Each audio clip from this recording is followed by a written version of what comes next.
Escuché como dos compañeros corrían por el pasillo.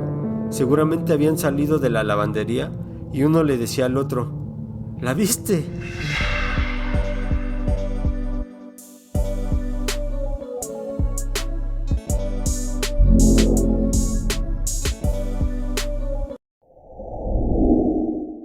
Comunidad, bienvenidos nuevamente a su canal.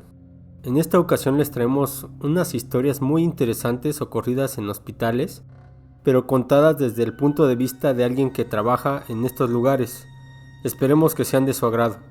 Así es que apaguen la luz, cierren los ojos y acompáñenos a contar historias de terror.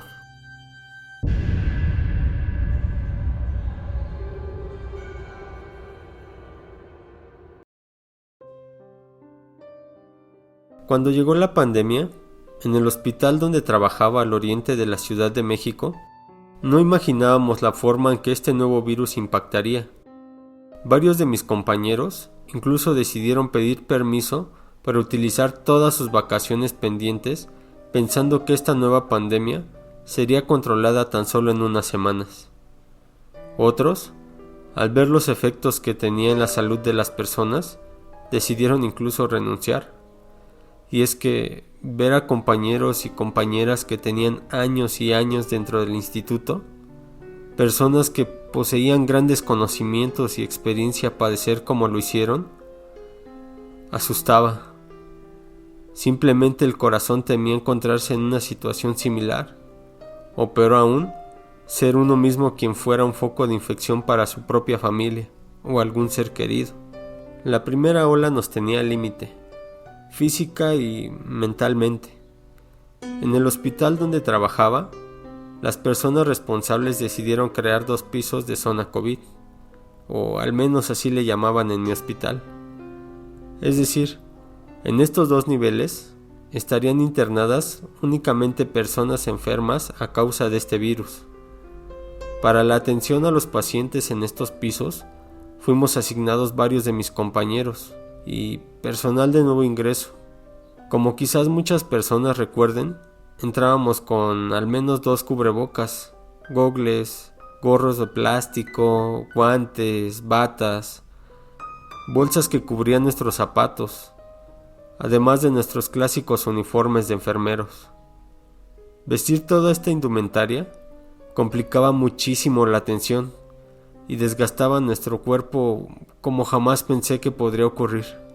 Sin embargo, ayudar a todas esas personas nos daba la fuerza para seguir adelante. Simplemente no podíamos, ni queríamos rendirnos. Todas esas personas contaban con nosotros e hicimos todo lo que estaba a nuestro alcance por ayudarlos. Una noche, una amiga tuvo un problema familiar, por lo que me pidió hacer una guardia en el turno nocturno. Acepté inmediatamente, desde luego. La forma en que me lo pidió dejaba entrever que tenía un problema muy fuerte, quizás familiar. El turno fue complicado. El piso donde me encontraba laborando estaba a toda su capacidad, y desde el área de urgencias, algunos compañeros nos decían que había personas que seguían llegando, y honestamente me sentía muy agobiada porque ya no teníamos más espacio en el piso. Alrededor de las 2 de la mañana comencé a sentir la necesidad de ir al sanitario, pero ante la situación que estábamos viviendo en ese momento, preferí brindar atención a mis pacientes, por lo que ignoré esta situación y me concentré en mi labor como enfermera. Y es que, con toda la indumentaria que mencioné anteriormente, era toda una proeza quitarse y ponerse el uniforme, incluso para salir a comer. Recuerdo que las ganas de ir al baño, la mayoría de las ocasiones nos la aguantábamos o íbamos hasta que de plano era imposible soportar el dolor.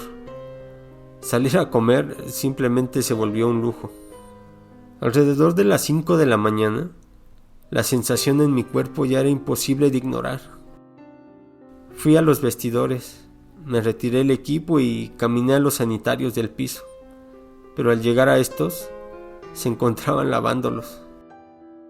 Tengo que admitir que fui presa de la desesperación. Comencé a respirar profundamente e inicié mi camino hasta el baño que se encontraba en uno de los sótanos, ya que el personal médico que laborábamos en uno de los pisos COVID, pues no teníamos permitido entrar a los demás, por la posibilidad de contagiar a los otros pacientes que se encontraban en el hospital. El elevador llegó hasta el sótano. Caminé lentamente por un pasillo de unos 10 metros. Al finalizar había 2 caminos, uno a la derecha que te llevaba hasta la lavandería y otro a la izquierda que conduce hasta los baños. Se podía escuchar únicamente las lámparas con ese sonido tan característico que se puede percibir cuando no hay otros sonidos.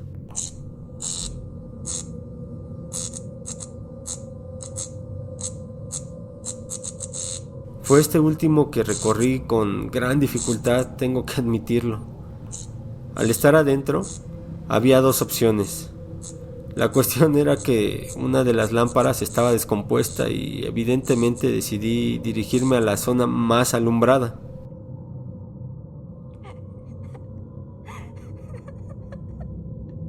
Quizás el momento y ese lugar tan solo me habría hecho imaginar aquel ruido.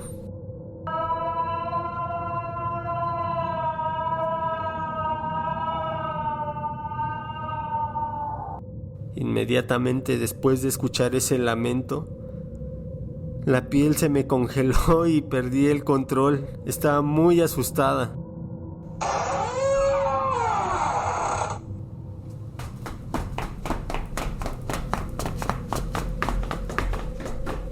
Escuché como 2 compañeros corrían por el pasillo. Seguramente habían salido de la lavandería y uno le decía al otro: ¿La viste? ¿La viste? ¡Que si la viste!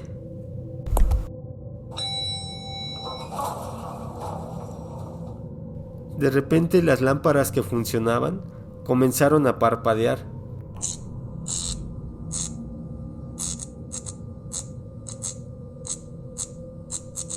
Salí del mingitorio apresuradamente. Justo estaba lavándome las manos desesperadamente cuando escuché que alguien caminaba en el pasillo. Honestamente, el miedo ya me había hecho su presa y no sabía qué hacer.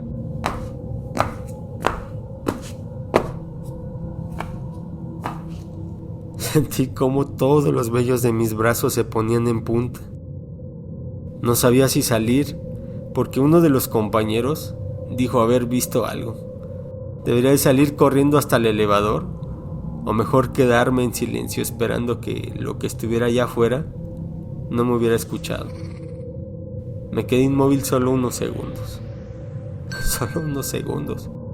Cuando de repente las luces de los mingitorios se apagaron, quedando únicamente encendida la que estaba sobre el lavamanos. El silencio fue interrumpido desde el fondo del sanitario. ¡No te vayas a quedar! ¡Corre! Sin pensarlo y casi a punto de perder el control en mí misma, salí corriendo y llegué hasta el elevador. Comencé a presionar el botón desesperadamente. No sé cuánto habrá tardado en llegar, pero para mí fue mucho tiempo, casi una eternidad. Al llegar a mi piso me encontré con un compañero que me vio muy alterada y de inmediato me preguntó qué me pasaba. Pasaron unos minutos para que pudiera hablar y contarle lo que me sucedió, a lo que él me dijo: ¿Y por qué fuiste sola? Nadie va a esos baños de noche y menos solo. Sentí algo de coraje porque nadie me había comentado nada. No eran mis compañeros habituales, pero si sabían que algo pasaba en ese lugar, ¿por qué no me advirtieron? Supongo que a veces nos toca aprender de la manera difícil.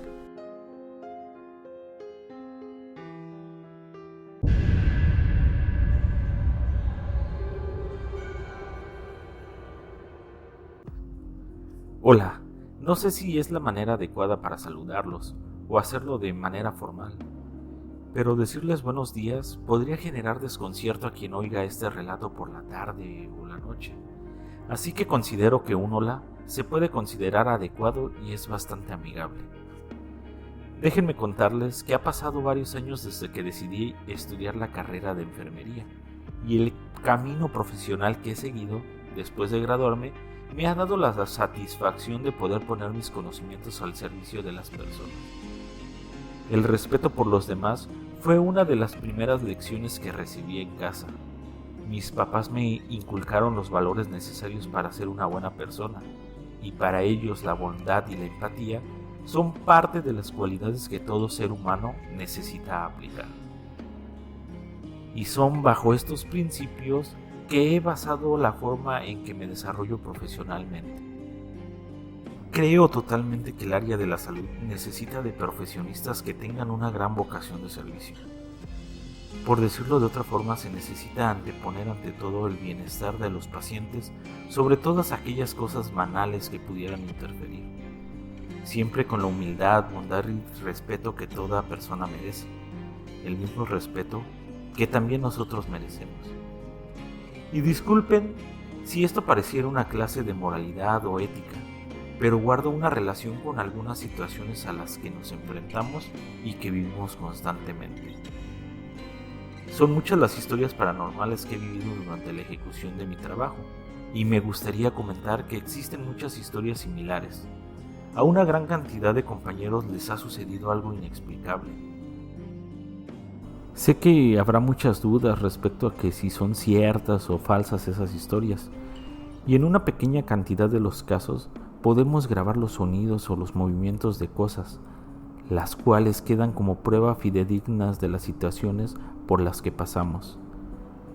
Quiero empezar contando algunas cosas que he vivido y que por una mera casualidad muchas de estas cosas las he pasado cuando he sido asignada a la selle, la cual es la central de equipos y esterilización. Esta área es la encargada de surtir de todos los materiales, instrumental y equipamiento médico que pasa por el proceso de esterilización, y para este proceso se utilizan unos equipos muy grandes tipo ollas express llamados autoclaves, las cuales alcanzan muy altas temperaturas y deben de ser manejados con la precaución necesaria para evitar accidentes. La primera experiencia que tuve fue un sábado. En aquel entonces me encontraba en el Hospital Pediátrico Infantil, asignada a la selle. Esta área se encuentra cerca de los quirófanos, supongo que por la facilidad para la entrega de equipos y materiales para las cirugías. En este punto, debo precisar que los fines de semana por lo regular no se realizan cirugías, por lo cual los quirófanos se encuentran cerrados. Aquel día me encontraba haciendo mis actividades. Tenía la encomienda de continuar con el empaquetado de gasas que serían esterilizadas. En algún momento de aquella mañana unos ruidos me hicieron sobresaltarme. Me encontraba sola en aquel lugar y mi primer pensamiento fue que alguien estaba llegando. Pero nadie apareció. Y cuando presté más atención, noté que aquellos sonidos provenían del quirófano más cercanos. Supuse que alguien había bajado en busca de algo y continué con mi tarea dejando de prestar atención de aquellos ruidos. De repente, un estruendo me hizo prestar atención nuevamente. Algo muy grande se había caído.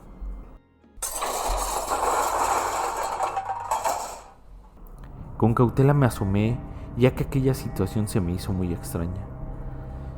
En mi mente se vino la idea de que podía tratarse de alguien ajeno al hospital que se encontraba haciendo alguna fechoría, y yo ahí sola representaba un blanco fácil para cualquier malhechor.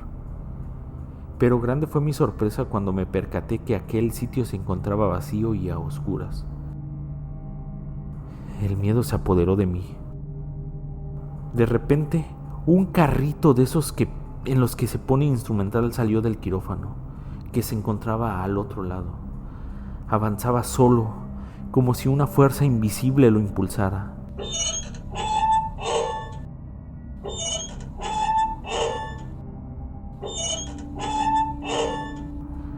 No daba crédito a lo que veía y a toda prisa regresé a mi lugar de trabajo, solo para ver que aquel carrito continuaba avanzando y terminó parándose en la puerta de la selle, momento en el que se escuchó la voz de un niño diciendo: «Hola». Un escalofrío atravesó mi cuerpo. Sin pensarlo salí de aquel sitio. No daba crédito a lo que estaba pasando. El miedo había invadido mi cuerpo. Cuando atravesé la puerta, a mi espalda se escuchó el sonido que hacen las autoclaves cuando inician a trabajar. Recuerdo que ya no caminaba. El miedo me hizo correr. Y en mi desesperación choqué con mi superior que venía bajando para ver cómo me iba en el trabajo. Creo que notó lo nerviosa que me encontraba, que después de dejar que me tranquilizara un poco, me acompañó de vuelta. Con nerviosismo me adentré en la selle y aún con el miedo latente, constaté que las autoclaves se encontraban apagadas y que ningún ruido se oía. No hubo forma ni poder para que me cambiaran de área y pudiera dejar aquel sitio. Y en total terror terminé mi jornada laboral de aquel día. Un tiempo después tuve que cambiar de hospital. No sé si fue el destino, pero nuevamente fui asignada a la selle. Pero aquella área es bastante grande, la cual tiene 3 habitaciones que están conectadas entre sí. Una historia que se cuenta sobre la selle de ese hospital es que hace algún tiempo el compañero de almacén con frecuencia visitaba esta área. Él se encargaba de mantener el suministro de los materiales que se esterilizaban y también de todo el material que es entregado a quirófanos y demás zonas del hospital, por lo que tenía muy buen trato con las enfermeras de esta área, pero principalmente con Susana, quien era la encargada del área y con quien tenía más trato. Era muy común que cuando se presentaba llegara gritando: «Susana, Susana, ¿qué te dejo?», para lo cual Susana le entregaba la lista del material que era necesario. Un lunes, en vez de aquel compañero, apareció uno más a solicitar el listado de material. A veces sucedía que por la carga de trabajo se apoyaran para terminar todas sus actividades. El día transcurría con normalidad cuando se escuchó el clásico grito: «Susana, Susana, ¿qué te dejo?». Unos segundos después Susana salió a ver a su amigo, pero no había nadie. Posiblemente solo había pasado y había gritado a manera de saludo. Hay días que eran muy ajetreados, así que Susana siguió con sus actividades. Al día siguiente se repitió el mismo proceso. Nuevamente el otro compañero se presentó para hacer la requisición de material. En definitiva, su amigo debía tener mucho trabajo. Una vez más, a media mañana se escuchó: «Susana, Susana, ¿qué te dejo?». Dejando de lado las actividades que realizaba, Susana salió apresurada para nuevamente no encontrar a nadie. Aquello le pareció extraño. Una inquietud rondó por su mente y pensó en ir a buscar más tarde. Sin embargo, las actividades que tuvo aquel día le impidieron realizar su cometido. Al día siguiente Susana tuvo que atender algunos imprevistos, por lo cual dejó la tarea del suministro a una de las enfermeras. Más tarde y al volver, y continuando con sus actividades, se oyó de nueva cuenta: «Susana, Susana, ¿qué te dejo?». Las 2 chicas que se encontraban en ese momento voltearon extrañadas. Ya hacía tiempo que había pasado a hacer la solicitud de listado. Las 3 salieron para no encontrar a nadie, ni rastro de que alguien hubiera estado ahí. Fue en ese momento que Susana les contó lo que había pasado los días anteriores y, sin dejar pasar mayor tiempo, decidió ir a buscar a su amigo. La intranquilidad aumentaba en ella. Estaba por salir rumbo al almacén cuando entró una de las jefes de enfermería. La saludó y notó la incertidumbre que tenían, preguntándole si se encontraban bien. Fue en ese momento que le contaron lo que habían oído y le preguntaron si sabía algo de aquel compañero. Al escuchar aquello, la jefa se quedó callada y con una mezcla de seriedad y dolor dijo: «Falleció hace unos días. Pensé que lo sabían. Nos avisaron el martes. Unos días antes, aquel compañero había salido de paseo con su familia. Aprovechando su fin de semana, decidió ponerse al volante y, acompañado por su esposa y sus 2 hijos, salieron de la ciudad. No se sabe con certeza a dónde fueron, pero a su regreso y al estar esperando pagar en una de las casetas de la México-Puebla, un camión que se había quedado sin frenos los impactó por detrás. Fue un accidente espantoso. Solo el hijo más pequeño logró sobrevivir, algo que a los ojos de todos fue un milagro por lo aparatoso del accidente. Susana no podía dar fe a lo que le acababan de contar. No era posible, no era cierto. Ella lo había estado escuchando en 3 ocasiones con aquella frase tan característica: Susana, Susana, ¿qué te dejo? Tratando de asimilar la noticia, continuaron con sus labores. Susana había escuchado que las personas que mueren sorpresivamente no llegan a aceptar su destino y vagan por los lugares que frecuentan en vida, tratando de hacer sus actividades acostumbradas. Al día siguiente llevó una veladora, la prendió e hizo una oración para que su amigo y su familia pudieran descansar. No pasó mucho tiempo hasta que escuchó nuevamente: Susana, Susana, ¿qué te dejo? En esta ocasión se dirigió a él diciéndole: Amigo, necesitas descansar. Espero que la luz de esta veladora ilumine tu camino y te ayude a trascender. Fue la última vez que le escuchó. Sin embargo, en ese lugar pasan cosas raras. Todos los compañeros saben que ahí espantan. Algunas veces he visto una sombra que se pasea por toda el área. Algunos afirman que se trata de aquel compañero que sigue ahí. Hay también un cubículo que nos sirve de bodega. Ahí guardamos todos los insumos. Me ha pasado que mientras me encuentro trabajando he volteado hacia ahí y he visto cómo alguien está allí, adentro, asomado, observándome. En cuestión de un instante se desaparece. No sé qué o quiénes sean, pero en definitiva, cada vez que los veo, me da mucho terror.